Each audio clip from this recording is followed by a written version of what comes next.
Tanguay Électronique, en première ligne.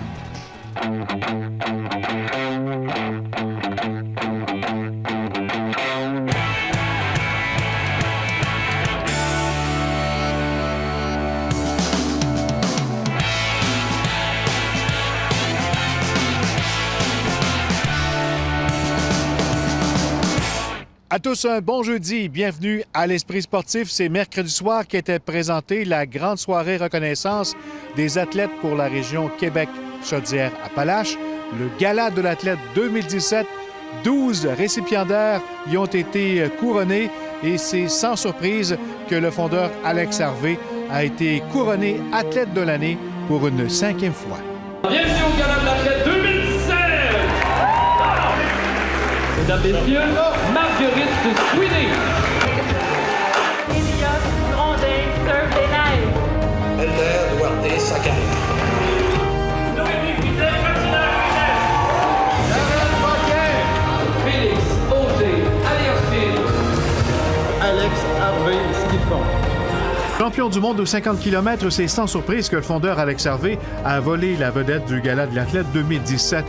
Retenu à Mont-Tremblant pour un entraînement, c'est sa mère, Mireille Belzile, qui a récupéré le trophée au nom de celui qui aura connu la meilleure année de sa carrière sur la scène internationale du ski de fond.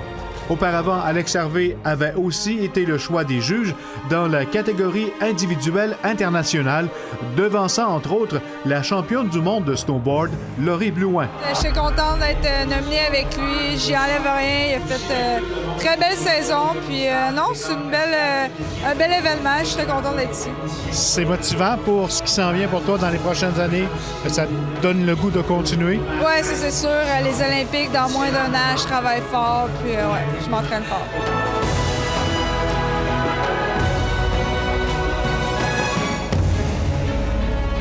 Louis Bouchard, ski de fond. Et la logique a été respectée pour le titre d'entraîneur international alors que Louis Bouchard, le mentor d'Alex Harvey, a remporté le titre que Pierre Harvey s'est fait un grand plaisir de venir chercher en son nom. C'est Louis qui... Alex, il y a des moments difficiles à chaque année, il y a des moments glorieux aussi, mais ça prend une personne à côté, un bloc de pierre, puis c'est Louis qui le guide là-dedans. Là, tu sais, bon, ben Alex, tu devrais pas faire ça, tu devrais faire telle chose. Ça prend une confiance absolue dans l'entraîneur. Puis c'est impressionnant que depuis aussi longtemps, Alex et Louis soient ensemble comme ça, mais ça continue, c'est un mariage parfait.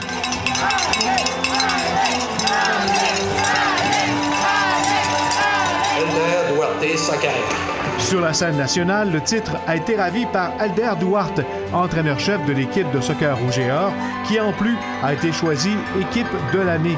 Sous la gouverne de Duarte, l'équipe de l'Université Laval aura connu une saison record de 18 gains et un match nul durant la saison d'automne, la meilleure fiche du club en 22 ans d'histoire. C'est certain qu'avoir une bonne équipe, c'est toujours plus facile que d'avoir une équipe moyenne, disons. Quand on reconnaît le travail d'un entraîneur, on le prend aussi personnel? Oui, c'est sûr, c'est certain. Puis je suis vraiment content et surpris parce qu'il y avait quand même des très bons entraîneurs en nomination. Puis juste d'être en nomination, pour moi, c'était déjà un exploit en soi. De gagner, bien, c'est très flatteur. Puis surtout avec les entraîneurs qui étaient là en même temps, bien, c'est quelque chose de valorisant. Madame Karen Paquin en rugby. Karen Paquet aura été l'une des meilleures joueuses de l'équipe canadienne de rugby à 7 qui a remporté une médaille de bronze aux derniers Jeux olympiques de Rio. La native de Charlesbourg a de plus participé à toutes les étapes de la série mondiale de rugby à 7.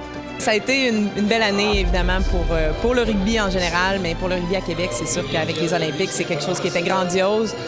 Puis de conclure là-dessus, ça fait plaisir. On était tombés en amour avec notre sport. Ça a été probablement mon moment préféré des Jeux olympiques, de réaliser que vraiment tout le monde disait « Ah, le rugby, c'est cool, j'aimerais ça jouer ». Donc, de pouvoir être cette ambassadrice-là, ça me fait énormément plaisir. Puis de continuer là-dedans avec le rugby à 15, c'est vraiment quelque chose de bien. Noémie Fizet, patinage vitesse.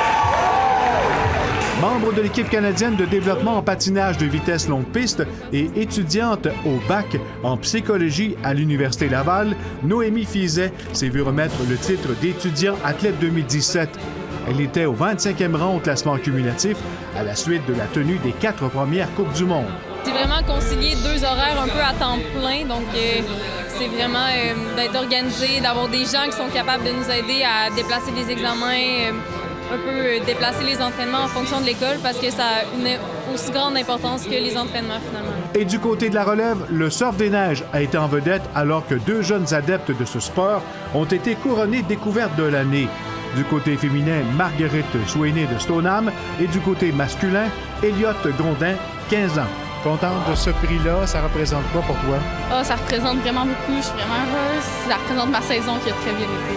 C'est une belle saison avec plein de belles surprises. Évidemment, un prix comme ça motive pour l'avenir? Oui, c'est ça, ça me motive à m'entraîner plus fort pour l'an prochain et être encore meilleur. En sport individuel national, le jeune Félix Auger-Aliassime a été le gagnant. Catégorie partenaire coéquipier national, le hockeyeur de la Beauce Thomas Chabot a raflé le titre. Renaud Bergeron, bénévole de l'année, ainsi qu'Hélène Morneau, officielle de l'année, ont été honorés. Marie-Hélène Prémont, s'il vous plaît. Présente à titre de présidente d'honneur du Gala de l'athlète, l'ex-olympienne de vélo de montagne Marie-Hélène Prémont en est à une première sortie publique depuis sa retraite de la compétition active. La future maman d'un 2e enfant a apprécié côtoyer à nouveau le monde des athlètes.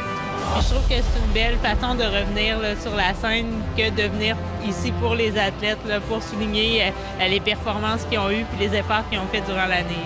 Le Gala de l'athlète, le premier gala là, en fait, que je me rappelle vraiment, c'est l'année 2004 où est-ce que j'ai gagné ma médaille d'argent aux Jeux d'Athènes. Fait que là, ça a été la première fois que j'ai vraiment vécu le Gala de l'athlète là, en étant nominée puis en gagnant le Gala de l'athlète. Fait que oui, c'est vraiment des bons souvenirs pour moi. Tu as vécu des années intenses comme athlète en vélo de montagne. Qu'est-ce qui te manque le plus maintenant? Je pense que c'est la compétition parce que l'entraînement, ça, j'en fais encore, mais c'est l'adrénaline de la ligne de départ, l'esprit de compétition, le fait de me retrouver en gang, puis les voyages aussi. C'est drôle parce que quand j'étais athlète, j'aimais pas beaucoup voyager, mais la minute que j'ai été contrainte à arrêter, on dirait que c'est ce qui m'a manqué le plus.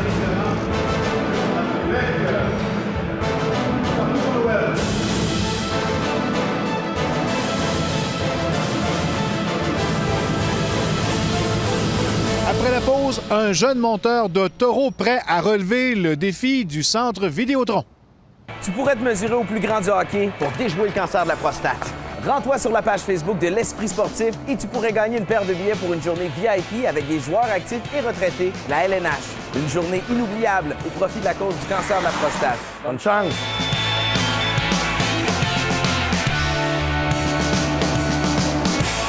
L'Esprit sportif souligne l'excellence du Rouge et Or football. C'est en route vers une 10e Coupe Vanier que la formation de Glenn Constantin amorcera la prochaine saison. En levée de rideau, un affrontement face au Vert et Or le 26 août au Stade Tellus. Avec les Hugo Richard, Mathieu Batz, Adam Auclair et Anthony Dufour, le Rouge et Or s'annonce difficile à battre. Et que dire de la relève? Samuel Maranda-Bizot, David Côté et Mathieu Robitaille, des étoiles du football collégial. Pour un avant-goût de la saison, les Ravens de Carleton seront de retour à Québec pour un match pré-saison le 19 août prochain.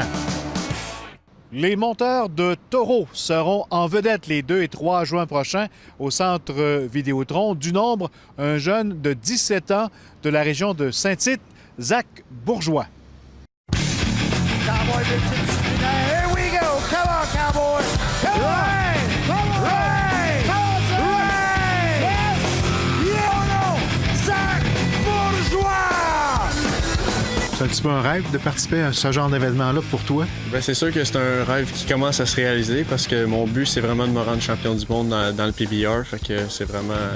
C'est les échelons qui commencent à se graver, puis le travail qui commence à payer aussi. Ouais.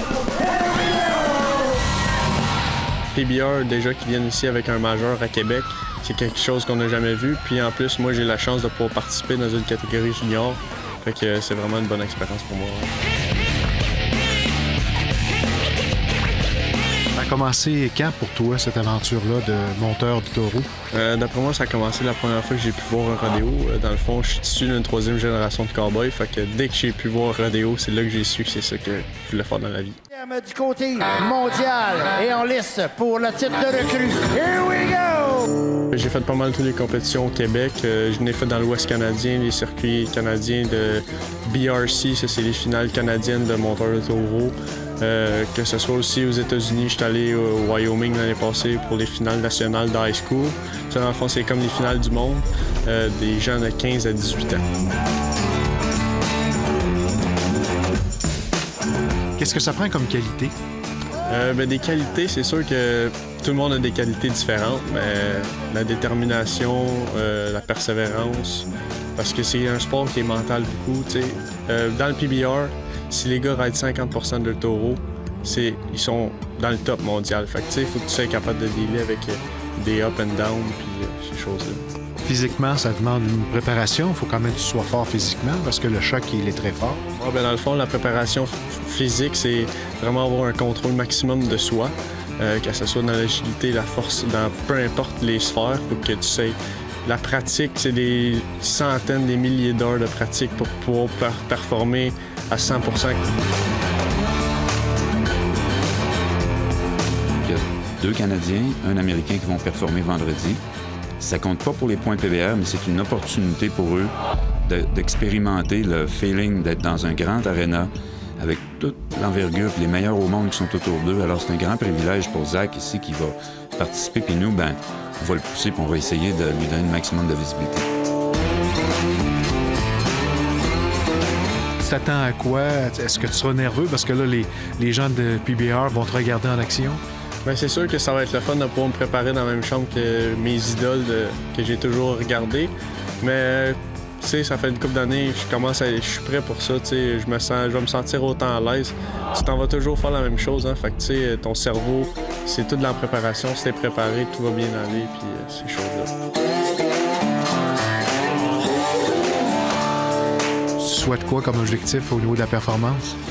De la performance, c'est sûr que là, ça va être des exhibitions qu'on va faire, mais en même temps, tu as le même travail à faire, c'est la même affaire. Fait que peu importe, même quand il y a de l'argent et ces choses-là, personne ne fait ça pour l'argent, c'est vraiment pour l'adrénaline que ça procure. C'est plus fort que tous les drogues du monde.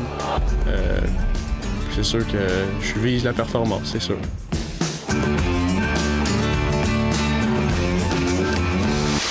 Voilà, c'est là-dessus que se termine l'Esprit sportif pour aujourd'hui. On se donne rendez-vous demain, vendredi. Bye-bye.